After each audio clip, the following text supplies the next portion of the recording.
કેમ છો મિત્રો, સ્વાગત છે તમારું રસપ્રદ જીવન એક નવા વ્લોગમાં. આજે જવાના છે ફેક્ટરીએ પ્રોગ્રામ કરવા. આવી ગયો છે બધો સામાન અંદર, તેલ બેલ ને ચૂલો ને એવું બધું લઈ લીધું છે જોરદાર.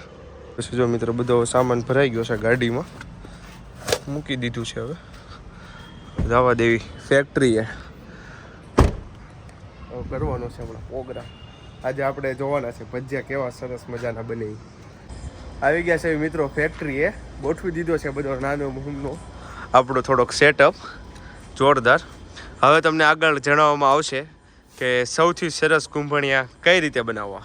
તો ત્યાં સુધી વેટ કરો અને હું બાકી બધું સેટઅપ કરી લઉં. ગાડીમાંથી થોડોક સામાન લઈ લો. હજી ગાડીમાંથી થોડોક સામાન પડ્યો છે, સમજો. છાશની બાટલી ને એવું લેવાનું છે કે નથી લેવાનું? તો પહેલા બધું કાપવાનું જ તે ને. ઓકે ચાલો આગળ આપણે પ્રોસેસ આપણે જોઈએ, હમણાં કન્ટિન્યુ કરવી. મિત્રો બહુ જોરદાર કુંભણિયા ભજીયા બનાવવો હોય એનો પહેલો નિયમ શું છે ખબર? આમને ટેસ્ટ ન આવી જાય. તમે કોકને સારા આવા હાફ બનાવતા આવડતું હોય, તમે જે વસ્તુ સુધારતા હોય ને લીલું એમાં આવડત હોવી જોઈએ. ઝીણું ઝીણું બારીક સુધારવાનું, કાંદાને એવું સુધારતા હોય એ વ્યવસ્થિત સુધારવું. શું કેવું મમ્મી? મારી મમ્મીએ સુધાર્યું તો આપણને તે જેટલું બધું ન ખાવું.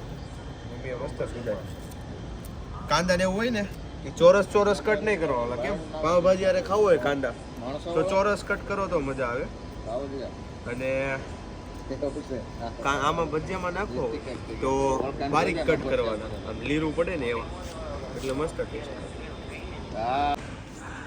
આપણા ભાવના મોટા બા છે, જીમ પાર્ટનર બનવાના છે ટૂંક સમયમાં આપણે. યાર અત્યારે મરચા પીલાવે છે જો. હા કસરત કરીને ટૂંક સમયમાં આપણે હારે જીમ કરતા જોવા મળશું. મૂકી દીધું છે. તેલ નાખવાનું છે. તેલ કેમ નાખવું? વાહ, ભાવના બા તેલ નાખે છે. ધીમી ગતિ સલામતીએ નાખવું. એમ કે ઢાળમાં છે, સમજો. ગામડા બાઈ છે. બાઈ છે. કેટલો લોટ કેટલો નાખવાનો હોય મમ્મી? કેટલા ભાગનો? આમ એટલે આમાં લીલોતરી જેટલી સુધારી છે. લીલોતરી 2 ભાગની નાખવાની. અને બહુ ગ્રીન કરવા હોય અમારી જેટલા તો 3જા ભાગનો લોટ નાખો.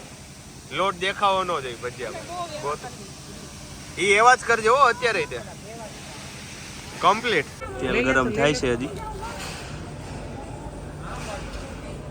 સરખા થાય પછી આઈડિયા આવે સરખું ગરમ થશે કે નહીં.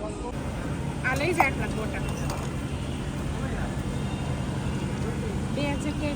હાલો આપણે બેસી ગયા છે બધાને દઈને ખાવા.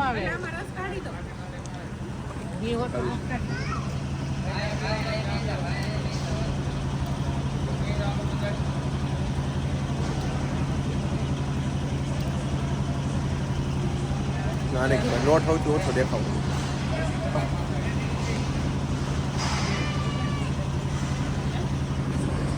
મિત્રો થઈ ગયો છે પ્રોગ્રામ પૂરો. હવે જાવી છીએ ઘરે.